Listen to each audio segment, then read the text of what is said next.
평안하십니까? 2022년 4월 6일 말씀 묵상 기도로 시작하겠습니다. 우리 함께 기도합니다. 사랑과 은혜가 풍성하신 하나님 아버지, 우리가 사순절을 지나며 그리스도의 십자가를 그리고 부활을 묵상합니다. 또 주님께서 우리를 제자로 부르시고 세상으로 파송하심을 또한 묵상합니다. 이 시간도 하나님 말씀을 읽고 듣고 또 그 말씀 의지하여 기도합니다. 우리 안에 살아계신 성령 하나님께서 우리에게 그 말씀을 깨달을 수 있는 지혜 주시고 또 깨달은 바에 순종할 수 있는 용기와 믿음 주시옵소서. 오늘도 주와 함께 동행하는 하루 되게 하옵소서. 주 예수 그리스도의 이름으로 기도하옵나이다. 아멘.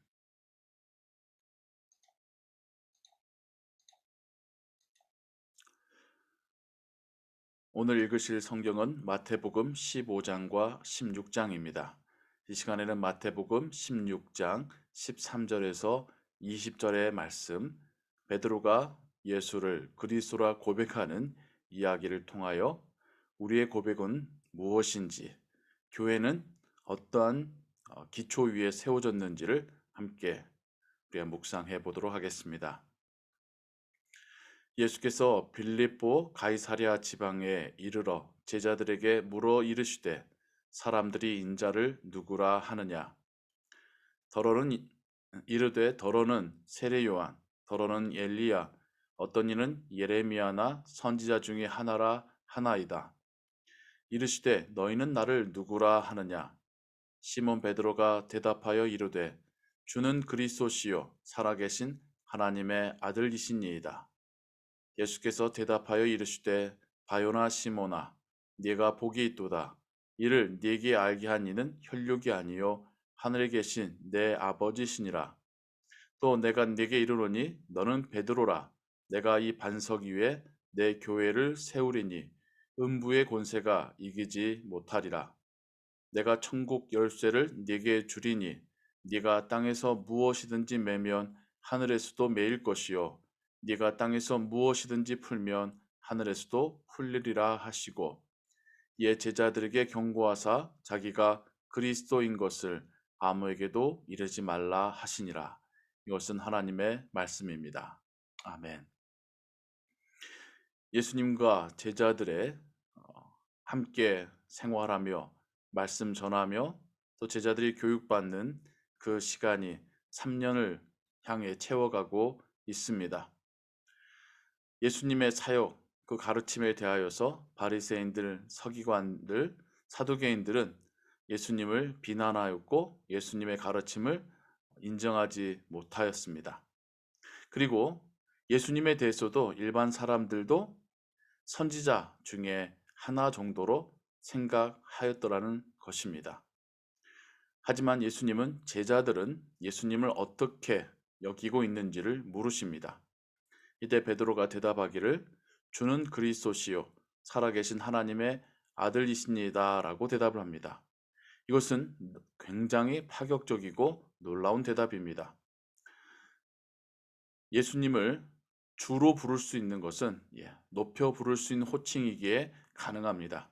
그런데 그리스도, 구약적인 표현으로 메시아라고 말할 수 있는 것은 예수님은 하나님께서 보내신 하나님이 예언하셨던 그 왕이시다라는 뜻이 됩니다. 거기서 더 나아가서 하나님이 보내신 하나님의 종, 하나님의 사자일 뿐만 아니라 살아계신 하나님의 아들이다까지 베드로는 예수님에 대하여서 고백합니다. 살아계신 하나님의 아들, 이것이 진정한 예수님의 정체성이지요. 이에 예수님께서는 베드로의 대답을 칭찬하십니다. 그러면서 그 대답은 그 누군가가 인간이 베드로에게 알려준 것이 아니라 하늘에 계신 내 아버지께서 베드로로 하여금 깨닫고 대답하게 하였다라고 말씀하고 계십니다. 그리고 나서 예수님은 교회에 대한 말씀을 주시지요. 반석 위에 교회를 세우리니. 하지만 여기에서 이 반석의 중요한 점은 베드로라고 하는 한 인간이 아니라 지금 그가 예수님을 그리스도시요 살아계신 하나님의 아들입니다라고 고백했었던 그 고백이 더 중요한 부분이라 하겠습니다. 그래서 예수님께서 세우시는 그 교회의 기초석은 예수님을 그리스도로 살아계신 하나님의 아들로 인정하는 그 믿음과 그 고백이 교회의 기초석이 되는 것입니다. 이것은 어, 교인으로서 교회 한 공동체가 된 우리에게 가장 중요한 고백은 예수 그리스도를 누구로 고백하느냐인 것이죠. 우리가 세례를 받을 때에도 예수님을 그리스도시요 살아계신 하나님으로 고백할 수 있는 자에게 세례를 베풉니다. 그리고 그러한 고백은 예수 그리스도를 영접했다는 뜻이고, 그러한 고백이 가능한 것은 성령 하나님께서 그 사람 가운데 임재하셨기 때문에 가능하다는 것이 우리의 또한 믿음입니다. 그렇게 예수님을 그리스도시요 살아계신 하나님의 아들로 고백할 수 있는 사람들의 모임이 교회입니다. 덧붙여서 예수님께서는 그 교회에게 주시는 특별한 역할 말씀해 주시는데, 천국의 열쇠, 땅에서 매면 하늘에서도 매이고 땅에서 풀면 하늘에서도 풀릴 거라고 하는 교회의 역할에 대해서 말씀해 주십니다. 이 세상 가운데 하나님을 알지 못하는 이들이 예수 그리스도를 영접하게 되는 그 어, 과정으로서 교회의 역할은 천국 열쇠를 그들에게 나눠주는 역할입니다. 천국의 열쇠는 복음입니다. 복음의 핵심은 우리 편에서는 예수님에 대한 고백입니다. 우리가 예수님을 고백하고 세상 사람들이 예수님을 깨닫고 고백할 수 있게끔 돕는 것, 그것이 우리의 선교이고 그것이 우리가 천국 열쇠를 나누어 주는 것입니다. 땅에서 매면 하늘에서 매이고 땅에서 풀면 하늘에서도 풀리리라.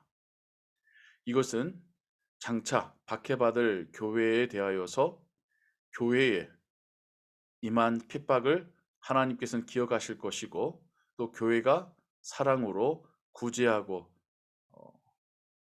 그리스도의 복음을 전할 때에 이것이 또한 하늘의 문이 열리고 하나님의 은혜가 이 땅 가운데 임하게 되는 그러한 통로가 될 것이라고 하는 의미로 우리가 해석할 수 있겠습니다. 그리스도인들이 모여 있는 교회라고 하는 공동체, 어찌 보면 연약해 보이고 또 어찌 보면 그 안에서의 결속력이 참 약해 보입니다. 하지만 같은 하나님을 믿고 또 동일한 예수님을 그리스도시요 살아계신 하나님이시며 하나님의 아들이시며 또한 우리를 위해 십자가에서 죽으시고 무덤에서 부활하신 하나님으로 고백할 수 있다라는 것은, 그것은 놀라운 고백이고, 그 고백을 함께하는 자들의 그 신앙 공동체는 하나님 나라를 위해서 함께 걸어가는 믿음의 공동체입니다. 함께 하나님 나라를 위해서 일해가는 것이고, 그 복음을, 그 천국의 열쇠를 선포하는 믿음의 또한 천국행 공동체인 것입니다. 우리로 교회가 되게 하신 것, 이것은 우리가 받은 축복 중에 하나입니다. 함께 하나님을 예배할 수 있는 것, 함께 복음을 전할 수 있는 것, 이것은 우리에게 복이며 은혜이고 또 우리가 할 수 있는, 우리에게 맡기신 하나님의 사명이며 특권입니다. 그리스도의 고난을 묵상하는 이 기간 동안 우리가 교회로서 이 땅에서 하나님께서 우리에게 맡기신 일들을 어떻게 감당하고 있는지를 돌아보게 되기를 소원합니다. 우리가 먼저 받은 천국 열쇠, 또 함께 나누며 베풀며 함께 천국에 가는 그러한 제자의 삶 되기를 소원합니다. 오늘도 주와 함께 동행하며 또 주의 복음을 전하는, 주의 복음에 합당하게 살아가는 하루 되시기를 주님의 이름으로 축원합니다. 기도하겠습니다. 사랑과 은혜가 풍성하신 하나님 아버지, 예수를 그리스도시요 살아계신 하나님의 아들로 우리도 또한 고백합니다. 이 고백으로 우리가 하나님의 자녀요 또 주님의 몸된 교회의 한 구성원이 되었습니다. 또 이 땅에서 우리가 받은 천국 열쇠를 세상 사람들에게 나눠주는 것이 우리가 받은 사명이며 제자의 삶임을 깨닫습니다. 오늘도 천국 열쇠를 가진 자로서의 어, 그런 삶의 모습, 믿음의 모습으로 살아가게 하시고 우리들의 모습이 또 우리들의 입에서 나오는 그 말들이 하나님의 자녀답고 예수님의 제자다운 하루가 되게 하여 주옵소서. 모든 것 주께 의지하오며 주 예수 그리스도의 이름으로 기도하옵나이다. 아멘. 주기도문 합니다. 하늘에 계신 우리 아버지여, 이름이 거룩히 여김을 받으시오며 나라의 임하옵시며 뜻이 하늘에서 이룬 것 같이 땅에서도 이루어지이다. 오늘날 우리에게 일용할 양식을 주옵시고 우리가 우리에게 죄 지은 자를 사하여 준 것 같이 우리 죄를 사하여 주옵시고 우리를 시험에 들게 하지 마옵시고 다만 악에서 구하옵소서. 대개 나라와 권세와 영광이 아버지께 영원히 있사옵나이다. 아멘. 기도 음악과 함께 기도하시고 오늘 하루의 삶도 하나님의 은혜 가운데 평안하시기 바랍니다.